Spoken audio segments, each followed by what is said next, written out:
Hey guys, how's it going? So in this video I'm going to be talking about how to design and plant a new flower bed. Starting off from scratch in a flower bed and deciding what plants to put in it can be a little overwhelming, but this video I made to show you guys some tips and tricks on how to do it correctly. So this flower bed up here is a raised bed, but you can do whatever flower bed you want. The reason I'm using a raised bed is because in my region the soil is like clay, like rock hard. So I'm using this soil in this raised bed, which is called the EB Start Organics Raised Bed and Potting Mix, just to loosen it up and have my flowers thrive.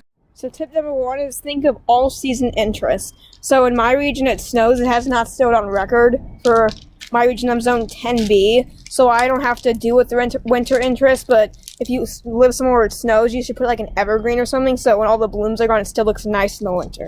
For example, there's I planted these as bulbs. They're called daffodils. These give spring color, and then they fade out in fall.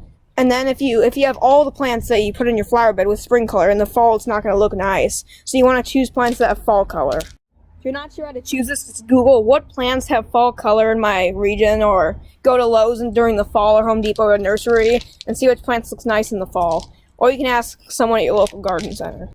Tip number two is to think about what plants you choose. For example, if you choose plants with the same color, like boiling oranges, then all different colors, it's kind of getting mixed up. You don't really know where to look. So try to choose a couple of varieties, and you choose a lot of plants in them. For example, there's all those marigolds in the back, and I have a lot of pansies up here too. Tip number three is to think about texture. For example, see, these are flowers, but I sometimes choose plants that have textures like this Dusty Miller. I put two of them in here to add a little bold statement. Tip number four is to just think about what are you going to use your flower bed for. If you want pretty color like this one, then choose plants that are smaller, that look nice, have big color. If you want them for cut flowers, choose plants that are bigger with long stems, and try to start them from seed so you can save money.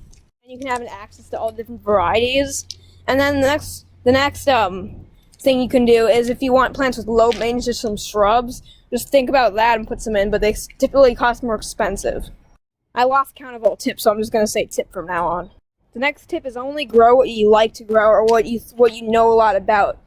You can try new plants, but try to research about the plant before you get it, so you know what to do it, and if it likes full sun, full shade. Which brings us to our next tip.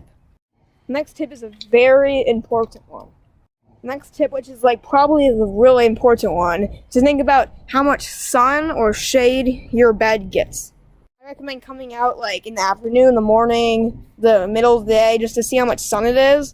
And all the plants, when you look at their tags, the nursery always puts full sun, full shade, part sun, part shade. So if your spot gets full shade, you don't want to put a full sun plant, or it won't grow well, it won't thrive. Same thing with the other way. If you have a full shade spot, you don't want to put a full sun plant. If you have a full sun spot, you don't want to put a full shade plant. And every way like that. The next tip, which I didn't really do in this bed, but I did a different bed I'll show you in a couple minutes, is layer the height. For example, you don't want to put a tall plant right here and a short plant right here, unless you want to look at it from this way, which I'm not. So you try to, if you want to look at it from this way, put the tall plants in the back and the short plants in the front. I also, for my styles, I want everything symmetrical. I go crazy without it. So I put two of the same plants, which is the dianthus cut flower, right on each side. And you can tell that they're bigger. Because these plants are small, it wouldn't really make a statement if it's small. Just like these ones. When you're planting a new flower bed or vegetable bed, you can either go to nursery, Lowe's, Home Depot, or any department store that sells plants, and get plants and plant them, or you can start them from seed. And I'll do a whole video on that, because that's a huge topic. For example, I started these sunflowers from seed. Second to last tip is to think containers. It looks really nice just to have a couple of containers around your bed. Second to last tip is to think containers. It looks really nice just to have a couple of containers around your bed. For example, I have a container full of daffodils that I showed you earlier, just to add some more flowers and color and texture. The last tip, and there's tons of more, so I'll get to these in another video, but this video is getting probably really long, 5 minutes already. So just think about that, because if you live in a zone, if you live in a zone where it's cold all the time, you plant a warm season plant, I bet you'll come out and it's on the ground, because it can't take the cold or the warmth if you're in a warmer climate. And this is another flower bed where I have the height and then the small ones.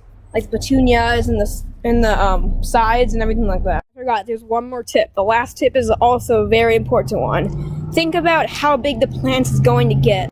Like, for example, this little sunflower here. If you didn't know what sunflowers are, which probably everyone does, it's one of the most common plants, but this is an example. It's really short right now. You can fit it here, but soon it's going to be like 5 feet tall, even 12 feet tall sometimes. So, and also like shrubs that are perennials, if they're there for a long time, they're meant to be there. If you plant them like close together when they're in the little 4-inch containers, it looks nice then, but when they fill in, they're going to crowd each other, and then some of them could struggle. So anyway, I hope you guys enjoyed this video, because planting something from scratch could be overwhelming, especially if you're a new gardener. But I hope this video has inspired you to do it. And I'll be posting a video on how to plant a vegetable garden, like tips about planting a vegetable garden soon, so watch out for that one.